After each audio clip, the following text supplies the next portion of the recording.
Boulder दरबाय नक सबाय खिबिजाखा थांनाय नायखा केबंनाय बदलनि आदम जितेन्द्र चौधरी खुसाताय कलायो जुलाइ तालनि थांनाय 5 साल मारिबो बोल्डर दरबाय नक सबाय खिबिजाखा तांजाक नक नेपाल सरकार मुंगै खरकसनि बिनि नक थांनाय नायखा केबंनाय बदलनि आदम जितेन्द्र चौधरी पातिमुं अमरपुर आमजायो अपातिमुंनो कितिंगै केबंनाय बदलनि आदम जितेन्द्र चौधरी बेलेखिनो सिजामो फुरुका लुकुफान जरावो अबाहेके नक हुक सबायजमनि अबो लुकुफाननो पुथारमानि कलायो आशक सिमिया अ नुखुनि गानावो तंनाय अबाहानो पग्रखा केबंनाय बदलनि आदम जितेन्द्र चौधरी স্বর্ণকমল স্বর্ণ বর্ষা 2 জুলাই থেকে 23 আগস্ট মেগা লাকি ড্রতে 2টি স্কুটি লাকি ড্রতে 7টি স্বর্ণ মুদ্রা হীরের গয়নার মজুরিতে 75% ছাড় এবং সোনার গয়নার মজুরিতে 20% ছাড় থাকছে প্রতি কেনাকাটায় নিশ্চিত উপহার। এছাড়া যে কোনো হলমার্ক যুক্ত গয়নার সমমূল্যের হলমার্ক যুক্ত নতুন গয়না কেনার সুবর্ণ সুযোগ। স্বর্ণকমল জুয়েলার্স আজই আসুন আমাদের আগরতলা এবং উদয়পুরের শোরুমে, শর্তাবলী প্রযোজ্য। মানে অতিরিক্ত কিছু বলবো না, যা ঘটনা কি কারণ হইতে পারে, কেননা তারা প্রতিশ্রুতি শুনছি আমরা রাস্তা হইলে তো রাস্তা মোটামুটি একটা গ্রামের রাস্তা, এর চেয়ে বড় বহু গ্রামই নেই। মানে অ্যাকচুয়ালি ঘটনা হলো যে আমি যখন কলেজ ইলেকশন করছিলাম, কলেজ ইলেকশন যখন আমি এবিবি থেকে লড়েছিলাম বিজেপির হয়ে, তারপরে আমি আস্তে আস্তে কলেজ কমপ্লিট হয়েছে, তখন আমি পঞ্চায়েত ইনভলভ করেছি। সেই জায়গার মধ্যে কাজল পাল কিছু কাজ করছে যেটার বিরুদ্ধে আমি কথা বলছি, মানে অন্যায়ের প্রতিবাদ। হ্যাঁ, কি নাম তোমার? মুক্ত সরকার। মানে শুধু আমি একা হয়ে তাইনের বিরুদ্ধে আছি, তাইনে যে অন্যায়টি করছে সেই অন্যায়ের বিরুদ্ধে শুধু আমি একা লড়ছি। সেই জায়গার মধ্যে তখন থেকেই ওনার মানে আমার সাথে সমস্যাটা সৃষ্টি হয়েছে। তখন উনি বিভিন্ন রকমভাবে চাইছে আমার সমস্যা সৃষ্টি করার, বলতে ক্ষতি করার, ব্যক্তিগত যে আমি ওনার যে অন্যায় কাজটি আছে সেই অন্যায় কাজের বিরুদ্ধে কথা বলছি, সেই ব্যক্তিগত শত্রুতা থেকে এতটুকু হয়েছে। এটা যখন ভাঙে তখন তোমাদের কি আগে নোটিশ করছিল তারা? কোনো রকমের কোনো নোটিশ নেই, আমরা কিছু জানিই না, কথা নাই বার্তা নাই, জাস্ট এসে আমরা কেউ উপস্থিত নাই। সেই জায়গার মধ্যে আমার মা ঘরের মধ্যে ছিল, ঘরের মধ্যে আমার মা খাটের মধ্যে শুয়ে রয়েছে, সেম টাইমে তারা বোল্ডোজার লাগিয়ে দিয়েছে। ভাবছে না একবারও যে ঘরের মধ্যে কেউ আছে কি নাই, মানুষটার কোনো ক্ষতি হবে কি হবে না, এটা একবারও ভাবি না। উপর থেকে কাঠ পড়েছে মার উপরে, এই সব কাঠ মার উপরে পড়েছে, মাকে হসপিটাল নেওয়া হয়েছে, তখন মাকে চিকিৎসা করা হয়েছে। তাদের বিরুদ্ধে তোমরা ইয়ে করছো তো? হ্যাঁ, তাদের বিরুদ্ধে আমরা এফআইআর করেছি, কিন্তু এখনো তো কাজল পাল যে মেন লিড তাকেই তো ধরতে পারছে না। পুলিশ কি তোমাদের কাছে স্টেটমেন্ট দিচ্ছে? না, এখনো আমাদের কাছে এরকম স্টেটমেন্ট নেই। পুলিশ কোনো স্টেটমেন্ট নেয়নি? না, মানে এরকম তাদের বিরুদ্ধে এখন আমি যতটুকু দেখেছি যে জেসিপির যে বোল্ডোজারটা আমাদের ঘরটা ভেঙেছে সেটা ধরা হয়েছে। আর আমার মা তো সবার নাম বলতে পারছে না, ঠিক আছে, মা তো সবাইকে চিনতে পারে। বোল্ডোজার তো হয়তো বা এই কোনো শ্রমিক বা কোনো আসতে পারে, যে তার আগে তোমাদের এই ঘরটা ভাঙতে হইব, এটাকে সরাইতে হইব, এরকম কেউ বলছে কি? এসে কোনো মানে কোনো লিগ্যালি কোনো নোটিশ আমাদের কাছে নেই, মুখেও কেউ বলা নাই। না, মুখে এরকম ভাবে তারা তো প্রত্যেকবারই আমার সাথে প্রতিদ্বন্দ্বিতা করে, প্রত্যেকবারই আমাকে ধমকায়, সেই ধমকিটা আমি কখনো মানিনি, এড়িয়ে গেছি। আমি ওটা এক জিনিস, কিন্তু এই বাড়ি বাঙ্গার মানে ইতে আগে এই বাড়ি সরাইতে দিব রাস্তা বড় করার জন্য, এইভাবে কেউ বলছিল? কেউ না, এরকম কেউ বলে নাই, হঠাৎ সেই। হ্যাঁ, তারপরে প্রথম দিকেতে কিছু তারা করেছে আমাদের সাথে, বলতে এটা তো আমরা প্রধানমন্ত্রী আবাস যোজনা, ঘর তো আর একদিনে উঠে না।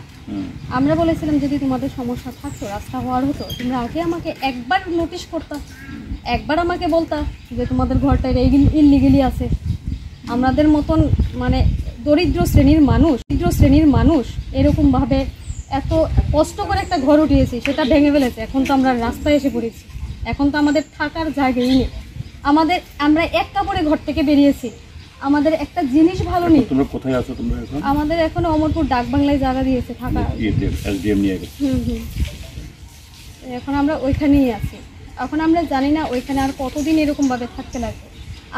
আমাদের এখানে এটা আমার চায়ের দোকান, আমার বাবা। তোমরা ছাড়বা না? বলো যে না আমাদের শুধু এসডিএম এর এখানে তো তোমরাও মানে ডাক বাংলাতে তো আর তোমরাও সেরকম থাকবা না। হ্যাঁ, যতদিন না এটা সেরকম আবার থাকার মতো অবস্থা না হয় আমাদের থাকতে হইব। এবং শুধু তা না, এখান থেকে সরে থাকার যে তোমাদের রোজগার নষ্ট হইতেছে, এই রোজগারের ব্যবস্থা করতে হবে, এই দাবি কিনে। অবশ্যই স্যার, আমি এটা দাবি করি। আমরাও বলবো তুমি কি করো এটা প্রশ্ন নয়, প্রশ্নটা হইল নাগরিকের অধিকারের উপরে হস্তক্ষেপ, তার বিরুদ্ধে তার যেই হোক আওয়াজ তুলতে হইব, ভয় পাইও না, আমরাও আছি। না স্যার, আমি ভয় পাই না, আমি এখন অবধি তাদের বিরুদ্ধেই আছি, যতদিন অবধি আমার সমস্যার না সমাধান তাদের বিরুদ্ধে না, ওইটা একদিন, ওইটাতে আমি যেতে চাই না, ওইটা আমি যেতে চাই না, ওইটা আলাদা জিনিস। কি কারণে তাদের সাথে তোমার হইল এটা তোমাদের ব্যক্তিগত ব্যাপার, আমার এখানে হস্তক্ষেপ করার বা এখানে ইন্টারভেন করার আমার কোনো ইচ্ছা নাই। আমার বক্তব্য হইল এটা বড় অন্যায়, তাদের এই অন্যায়ের প্রতিকার হওয়া দরকার। হ্যাঁ, অন্য এর আগের বিষয়গুলি এটা ডিফারেন্ট ইস্যু। কেমন? তো আমি যেটা বলছি বলবো না ওদেরকে, ওর ভাইও আছে এখানে, যে ত্রিপুরাজ্যের মধ্যে যে একটা একদল দুষ্কৃতী যারা গণতন্ত্র মানে না, নাগরিক অধিকার স্বাধীনতাকে অস্বীকার করে, তাদের হাতে হাইজ্যাক হয়ে গেছে প্রশাসন। তার নমুনা হলো এই যে দুঃখজনক ঘটনা বলল, ঘরের ভিতরে একজন বয়স্কা মহিলা থাকা সত্ত্বেও ঘরটা বাইরে থেকে বুলডোজার দিয়ে ভেঙে দিল। এটা চলতে পারে না। যাই হোক, প্রশাসন এসছে, এদেরকে এখন ডাকবাংলাতে আপাতত টেম্পোরারিলি দিয়েছে, কিন্তু এটা সমাধান না। একজন কালপ্রিট ধরা পড়ল না, তো একদিক থেকে তো কী হল, যে কালপ্রিটদেরকে খোলা রেখে উপর দিয়ে একটু জল দেওয়া, এটা তো আরও অন্যায়। কাজে আমি তাদেরকেও বলবো আমরা আছি।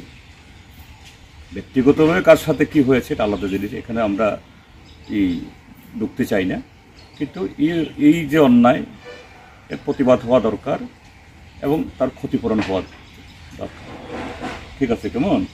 ঠিক আছে, আমরা আসি। কেমন কোনো করতে আগে কি রাস্তা, পিডব্লিউডি রাস্তা,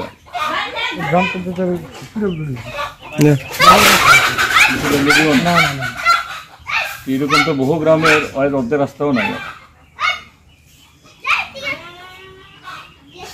কথা হইলো অন্য শত্রুতা আর কি। তো তোমরা কেস করছো না? যারা করছে তাদের বাই নেম এনএসপিসি কেউ এখন অব্দি হয়েছে না?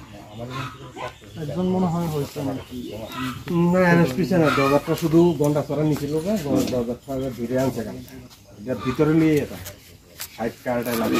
দরজার দুষ্কৃতি যারা করাইলো, তারা দরজার মালিক আছে, তো দরজার মালিক এইটা পঞ্চায়েতের সব দিয়ে বলে। পুলিশ ছিল, পুলিশে তোমাদের স্টেটমেন্ট নিয়ে গেছে, ছবিটিও নিয়ে গেছে এগুলি।